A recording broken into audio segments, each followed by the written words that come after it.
Irmãos,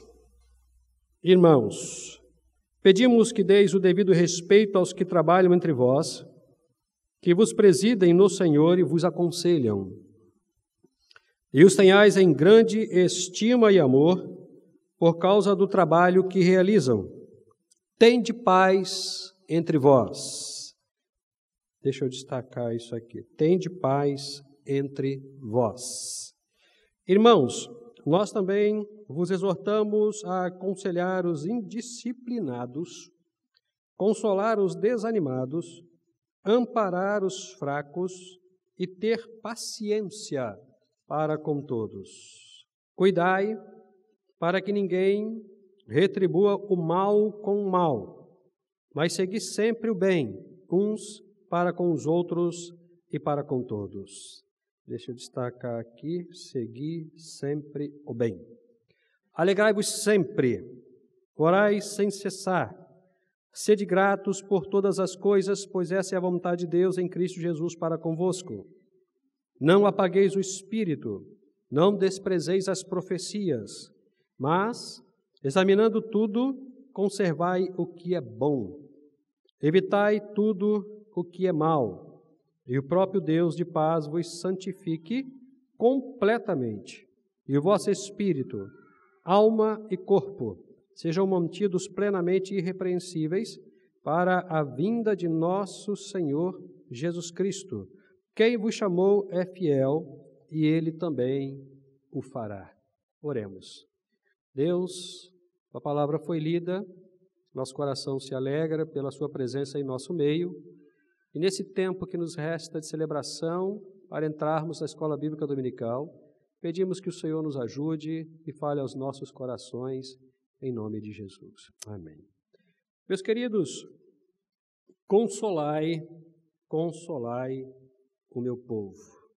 Nós estamos passando por momentos muito difíceis, muitos óbitos, muitas doenças, muitas lágrimas, muitas dores. Alguns até, na verdade, desanimados, ficando pelo caminho, não? Achando que não há nenhuma razão para continuar acreditando na graça de Deus, no poder do Evangelho. Nós temos visto tudo isso, irmãos. Os pastores têm se comunicado e têm passado por essa tensão. Muitos membros da Igreja de Cristo Jesus saindo da igreja, desanimados, entristecidos, preocupados e até com medo. A igreja mesmo, nós entre nós, não? Nas nossas conversas diárias, em casa, com os amigos, também estamos apresentando essa preocupação. Fulano não vem há bastante tempo, ciclano não vem há algum tempo, não? A gente está, não? As pessoas estão muito temerosas, porque o vírus ainda está aí, irmãos, o vírus ainda está aí. Eu acho que eu compartilhei com o pastor Roberto, se eu não estou equivocado, não me lembro de ter compartilhado com o diácono Cleto, mas eu e Ana estamos orando por uma família amiga nossa, né? A matriarca da família tomou a vacina, tomou as duas doses e está internada com Covid entubada. Então, não existe mais critério para isso, não existe critério. A gente não pode afirmar absolutamente nada com 100% de certeza. E nem mesmo os pesquisadores estão apresentando 100% de eficácia das vacinas, nem mesmo eles. Então, nós estamos realmente entregues às nossas questões, às nossas emoções e desafiados a acreditar em Deus. Por isso, eu olho para o apóstolo Paulo, um homem que não obstante não ter vivido o que nós estamos vivendo, mas viveu outras tensões. Deixa-me abrir um parêntese aqui, Eu não me lembro com quem eu conversei ontem, mas realmente não me lembro. Além de toda essa tensão com relação, à pandemia, nós também estamos vivendo momentos de dificuldade em nossa segurança. 3 famílias da nossa igreja, os irmãos sabem disso, 3 famílias da nossa igreja tiveram a sua casa invadida por elementos à margem da sociedade, fugindo das autoridades policiais. É um risco muito grande. muito grande. Por isso, a nossa preocupação em falar valores aqui. Além de tudo, nós não temos segurança, né? Fechando parênteses, né?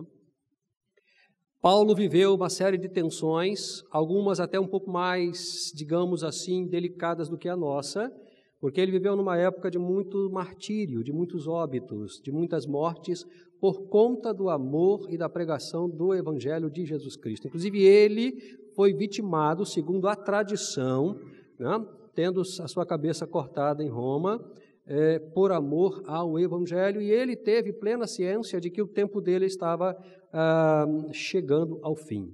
Mas Paulo tem uma coisa que a gente precisa resgatar, irmãos. Paulo tem uma coisa que a gente precisa resgatar, é o amor pela Igreja de Cristo Jesus e a ideia correta do perfil dos cristãos que compõem a Igreja de Cristo Jesus. Paulo olha para a igreja e olha para aqueles irmãos e vê um povo muito maior, muito melhor do que tudo o que eles estavam passando.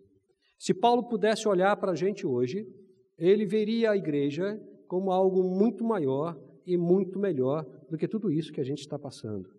Inclusive, o único povo capaz de, nessa situação toda, apresentar segurança, conforto e consolo. Porque, irmãos, o Evangelho não nos isenta do problema. O Evangelho não diz para a gente que os problemas serão resolvidos num piscar de olhos. Algumas igrejas, infelizmente, estão comprometendo Deus além daquilo que Deus se comprometeu, fazendo promessas que, na verdade, não se concretizam. Não se concretizam. Eu tenho um livro, eu não me recordo agora o nome do autor, realmente não me recordo, mas eu posso depois trazer para os irmãos, mas cujo título é muito interessante. Muito interessante. O título é Decepcionados com a Graça. Decepcionados com a Graça.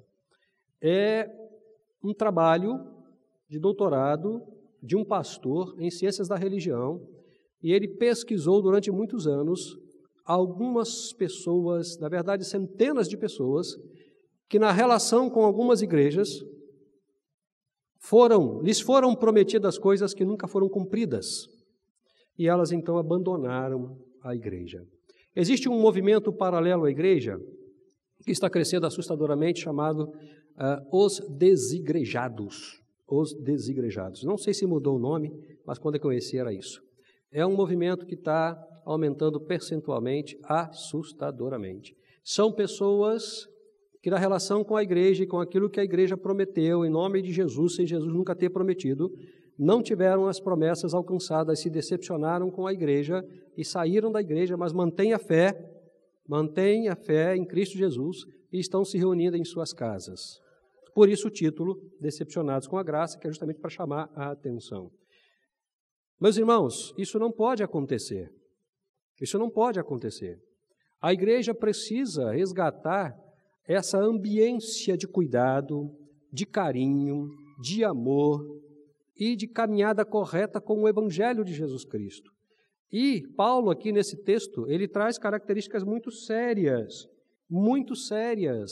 que a gente vai chamar de perfil da igreja, que nós, estando na igreja e agindo dessa forma, nós vamos entender não apenas o conforto e o consolo de Cristo, mas nós também vamos ter condição de confortar e consolar os nossos irmãos e amigos, e até mesmo aqueles que não têm Cristo Jesus como Salvador. Veja que Paulo diz aqui no versículo 14, consolem os desanimados, amparem os fracos, tenham paciência com todos. Nós vivemos momentos, irmãos, em que os nossos nervos estão à flor da pele.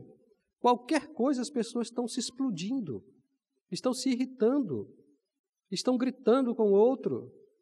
A gente pede uma gentileza, as pessoas simplesmente elas perdem o controle da situação. E fica uma situação muito difícil. Por causa da pressão que estamos vivendo, nós não temos mais controle sobre as nossas emoções. Mas a igreja precisa entender que é possível. É possível. Algumas pessoas estão desanimadas, a gente tem escutado isso, às sextas-feiras a gente tem feito oração nesse sentido, né? E aí você vai buscar saber qual o motivo do desânimo. Não tem motivo. Não tem motivo. Elas estão desanimadas por estarem desanimadas, pura e simplesmente. Não tem nenhum motivo para estarem desanimadas, mas estão cansadas, sofridas, tristes com tudo que está acontecendo.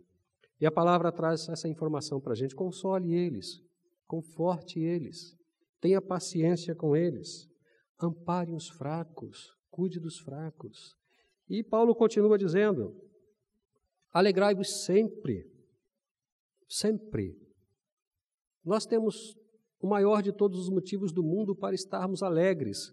E eu quero explicar para os irmãos o seguinte, coisa que os irmãos já sabem. Alegrar não é ficar gargalhando 24 horas por dia. A alegria é um sentimento de gratidão de quem tem uma relação pura, sincera e orgânica com Cristo. A nossa salvação, irmãos, em Cristo Jesus, já é um elemento suficientemente claro para nós nos alegrarmos. Agora você soma isso, tudo o que está acontecendo com você, comigo e com a igreja. Apesar de cuidado de Deus, o carinho de Deus, a proteção de Deus, as bênçãos de Deus, o acompanhamento de Deus, os anjos presentes, a igreja aqui trabalhando, a gente contribuindo, cuidando de gente. Coloca isso ao lado da salvação. Nós temos todos os motivos do mundo para sermos gratos a Deus, nos alegrarmos em Cristo Jesus e contaminarmos as pessoas tristes com a nossa alegria. Orai sem cessar. Irmãos, a arma que vence o mundo é a oração. É a oração. Nós temos movimentos de oração na igreja, e eu entro nos movimentos, eu participo dos movimentos, o meu coração dói. Quando você vem para cá uma sexta-feira, tem 4, 5 pessoas. Dói. Quando você vem para cá quarta-feira, irmãos, tem 10, 12 pessoas quando tem. Dói.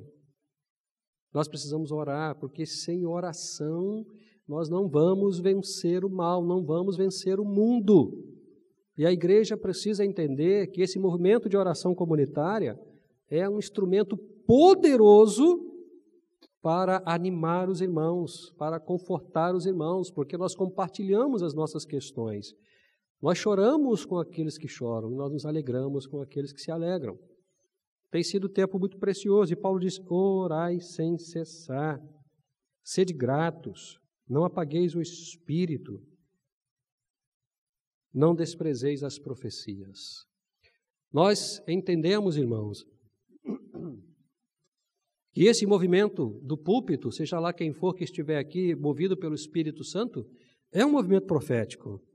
É um movimento profético, respeitando os segmentos evangélicos que pensam um pouco diferente, mas nós entendemos que é um movimento profético. Então, a pessoa que estiver aqui falando em nome de Jesus, pela graça de Deus, motivada pelo Espírito Santo, está falando à igreja, profetizando bênção para a igreja. Profetizando bênção, dando encaminhamentos de solução, orientações. Nós entendemos isso. E não apenas nós, os batistas, mas as igrejas reformadas e as igrejas, vamos chamar de tradicionais, né, usando um termo bem antigo. Não? Algumas outras igrejas entendem um pouco diferente, nós respeitamos isso também. Mas, de qualquer forma, eu quero deixar claro para os irmãos que o Espírito Santo fala à igreja. O Espírito Santo fala à igreja. Uma vez, conversando com os alunos do seminário, me fizeram a seguinte pergunta: pastor, se me perguntarem no concílio se eu acredito na contemporaneidade dos dons espirituais, o que eu respondo? Eu sou muito brincalhão, né? E eu virei e falei, responda o que você quiser, as consequências você que assuma. Mas depois, falando seriamente para eles, eu falei, olha só, uma resposta muito inteligente seria o seguinte: eu creio na contemporaneidade do Espírito Santo. Eu creio. Porque se eu não creio, eu acabo com a Trindade. Eu creio que Ele atua na igreja, que Ele fala à igreja, que Ele consola a igreja, que Ele conforta a igreja, que Ele ama a igreja e que Ele não abandona a igreja. Ele está presente em nosso meio. Então Ele é contemporâneo. E Ele vai ficar com a gente 24 horas por dia até Jesus voltar para buscar a sua igreja. E aí sim, irmãos, estaremos eternamente com o Senhor. que é a última orientação de Paulo. Paulo diz o seguinte: examinai tudo, retendes ou conservai o que é bom.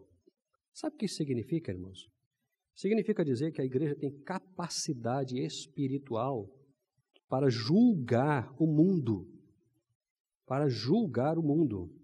avaliar tudo que está acontecendo e também para avaliar o que acontece dentro da igreja. Essa é uma competência espiritual entregue à igreja pelo Senhor da igreja. Examinai tudo. E eu quero deixar claro para os irmãos que essa não é uma função do Espírito Santo. O texto diz que essa é uma função da igreja. A igreja tem condição de avaliar, pensar, considerar e dar a resposta e a solução para todas as questões que desafiam a igreja. Nós precisamos resgatar, irmãos, o verdadeiro significado e valor da igreja. Porque com esses elementos que Paulo traz para a gente, nenhuma instituição do mundo possui esses elementos. Nós somos a única instituição do mundo, capaz de dar uma solução para tudo que está acontecendo na humanidade. Porque nós conhecemos o início, o meio e o fim de tudo o que está acontecendo. Nós sabemos aonde isso vai acabar. Quando Cristo voltar. Nós sabemos. E nós não podemos deixar, irmãos, de falar da graça e do amor de Jesus e de auxiliar, confortar, animar os nossos queridos irmãos que precisam de ânimo, conforto e consolo.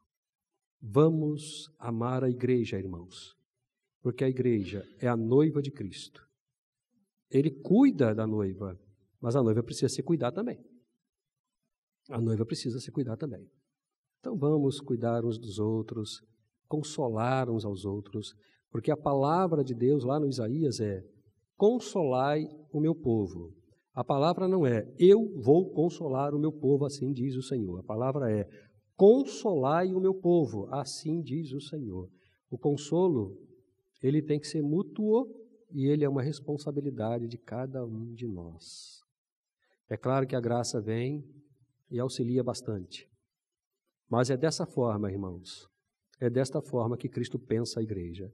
Uma comunidade de santos, uma comunidade de homens e mulheres apaixonados pela igreja, por vida e que tem prazer em cuidar uns dos outros. Amém? Vamos celebrar? Mais um louvor, depois estaremos orando, encerrando esse tempo e iniciando a escola bíblica dominical.